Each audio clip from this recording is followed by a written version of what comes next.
After the war on Green Goblin, his Goblin Nation, and the ultimate sacrifice Otto Octavius has made, Peter Parker returns as the Amazing Spider-Man. But can Peter Parker handle the changes Otto has made while he was Spider-Man?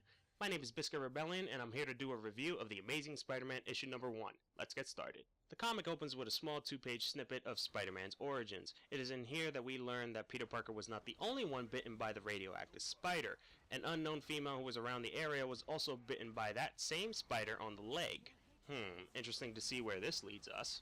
Anyway, the comic continues with a crime already in progress, the criminal group known as the Menageries, which consists of Rabbit, Hippo, Gypsy Moth, and Pandemania are running through the streets knocking pedestrians while holding stolen glass eggs. Spider-Man comes into the scene and manages to retrieve the glass eggs from Rabbit. He then proceeds to get into a small battle with Hippo. One of the pedestrians has taken notice that Spider-Man has become more friendlier and has gone to say that the old Spidey is back. There is also one thing she has taken note of, and that is the simple fact that Spider-Man is naked in this scene. Oh yeah, he's back alright. Pull back 4 hours earlier and we see Peter, who is in front of the damaged Peter Industries building, talking to reporters and ensuring that the reports on Peter Parker's death were false, and telling them that he has been working with Spider-Man on basically anything revolving Spider-Man, his suit, his web shooters, anything of the sort. But in order to ensure his identity is kept safe, he also tells them that he will no longer work with Spider-Man.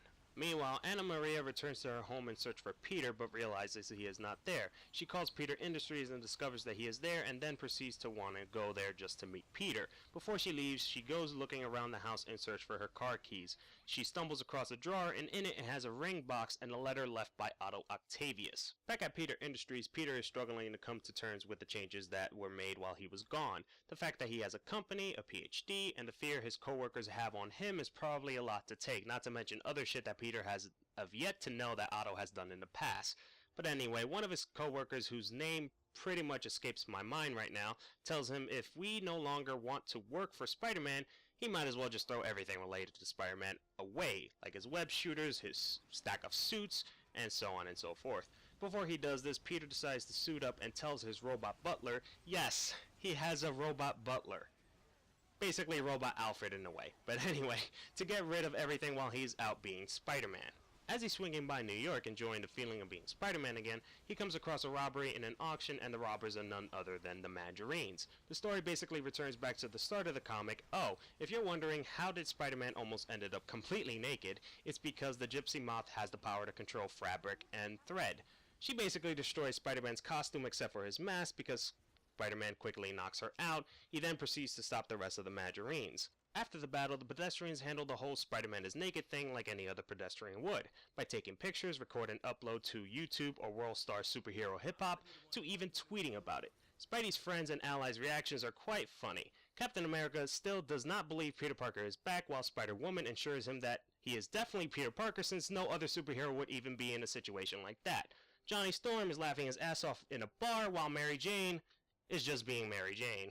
Peter then returns to his apartment and is soon greeted by Anna Maria, who wants to talk to him. Peter is a bit shocked about this because he has actually forgotten that Anna Maria and Otto are now living together. The comic ends with Anna Maria asking Peter why hasn't he told him that he is Spider-Man. I really like this issue. I really did.